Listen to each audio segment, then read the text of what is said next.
श्री राधे।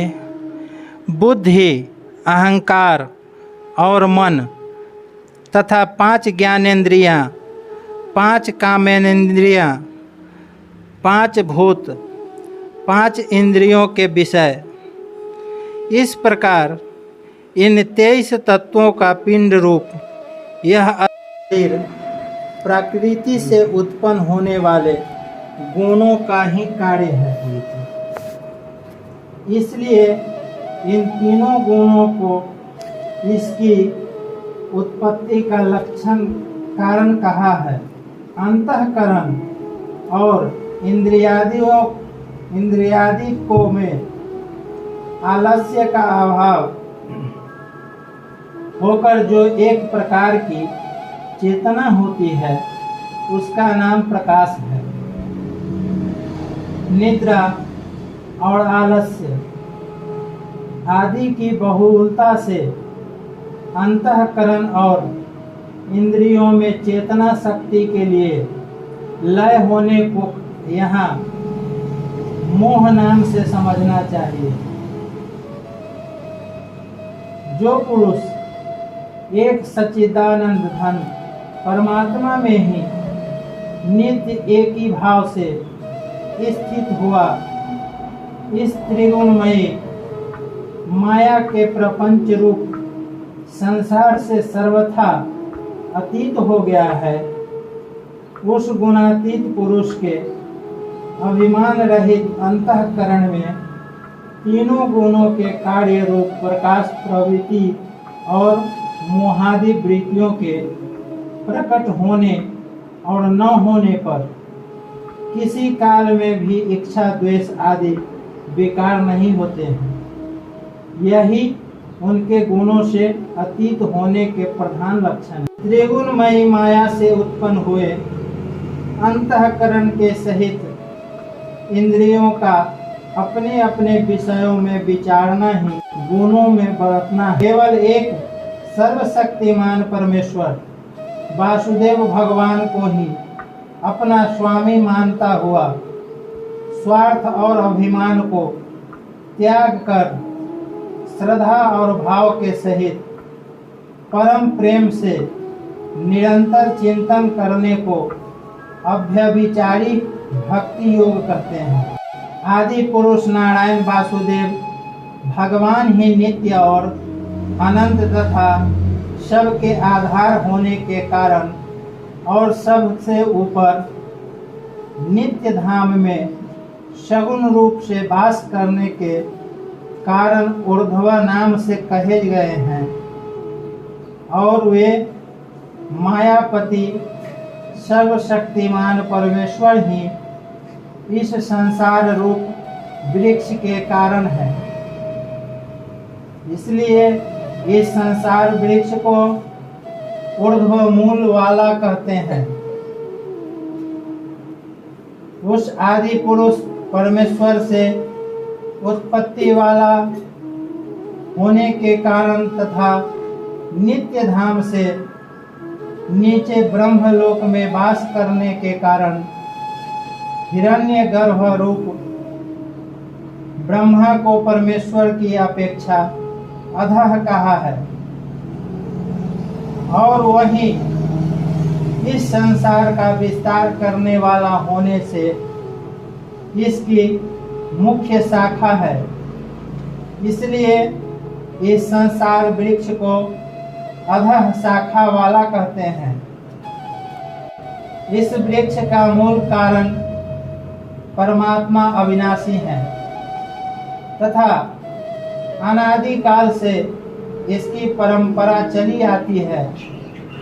इसलिए इस संसार वृक्ष को अविनाशी कहते हैं। इस वृक्ष की शाखा रूप ब्रह्मा से प्रकट होने वाले और यज्ञादि कर्मों के द्वारा इस संसार वृक्ष की रक्षा और वृद्धि करने वाले एवं शोभा को बढ़ाने वाले होने से वेद पत्ते कहे गए हैं। भगवान की योग माया से उत्पन्न हुआ संसार क्षणभंगुर, नाशवान और दुख रूप है। इसके चिंतन को त्याग कर केवल परमेश्वर का ही नित्य निरंतर अनन्य प्रेम से चिंतन करना वेद के तात्पर्य को जानना है। शब्द, स्पर्श, रूप, रस और गंध, ये पांचों स्थूल देह और इंद्रियों को अपेक्षा सूक्ष्म होने के कारण उन शाखाओं की कोपोलों के रूप में कहे गए हैं। मुख्य शाखा रूप ब्रह्मा से संपूर्ण लोक के सहित देव, मनुष्य और तिर्यक आदि योनियों की उत्पत्ति और विस्तार हुआ है। इसलिए उनका यहाँ शाखाओं के रूप में वर्णन किया गया है। अहंता, ममता और वासना रूप मूल को केवल मनुष्य योनि में कर्मों के अनुसार बांधने मनुष्य और तिर्यक आदि योनियों की उत्पत्ति और विस्तार हुआ है। इसलिए उनका यहाँ शाखाओं के रूप में वर्णन किया गया है। अहंता, ममता और वासना रूप मूल को केवल मनुष्य योनि में कर्मों के अनुसार बांधने वाली कहने का कारण यह है कि अन्य सब योनियों में तो केवल पूर्वकृत कर्मों की फल को भोगने की अधिकार है और मनुष्य योनि में नवीन कर्मों के करने का भी अधिकार है।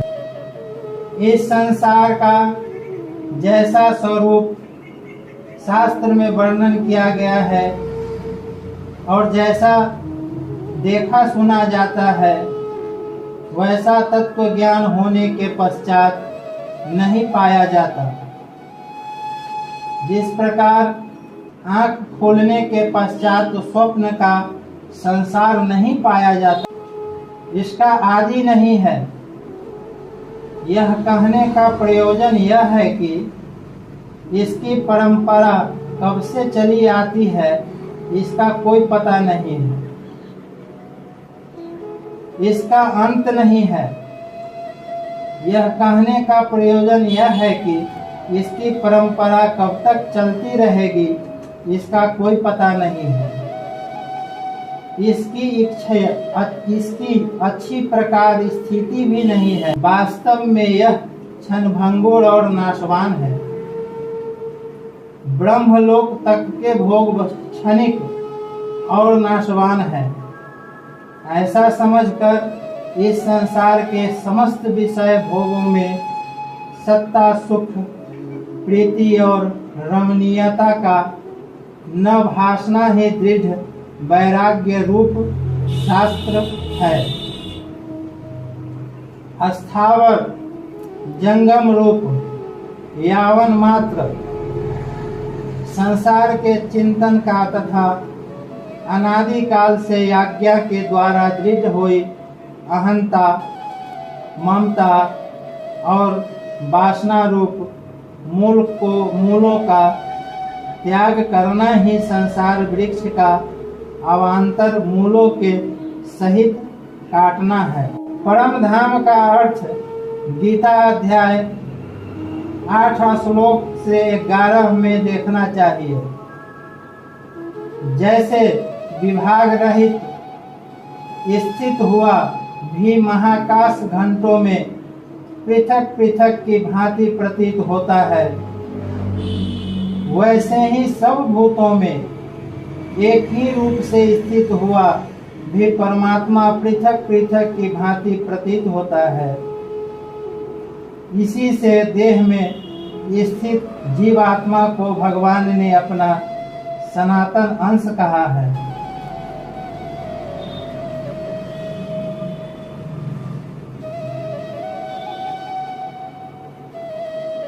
विचार के द्वारा बुद्धि में रहने वाले संयय, विपर्यय आदि दोषों को हटाने का नाम अपोहन है। सर्व वेदों का तात्पर्य परमेश्वर को जानने का है, इसलिए सब वेदों द्वारा जानने के योग्य एक परमेश्वर ही है। जो क्षेत्र और क्षेत्रज्ञ के नाम से कहे गए हैं, उनकी दोनों का यहाँ क्षर और अक्षर के नाम से वर्णन किया गया है। परमात्मा के स्वरूप को तत्व से जानने के लिए सच्चिदानंद घन परमात्मा के रूप में एक ही भाव से ध्यान की निरंतर गाढ़ स्थिति का नाम ही ज्ञान योग्य व्यवस्थिति समझना चाहिए।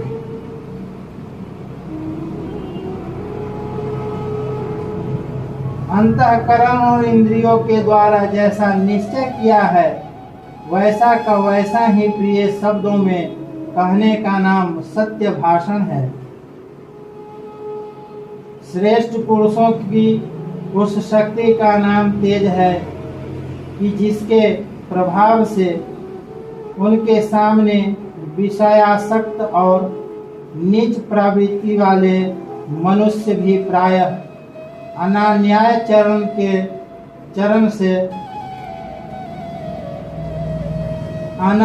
चरण से रुककर उनके कथनानुसार श्रेष्ठ कर्मों में प्रवृत्त हो जाते हैं।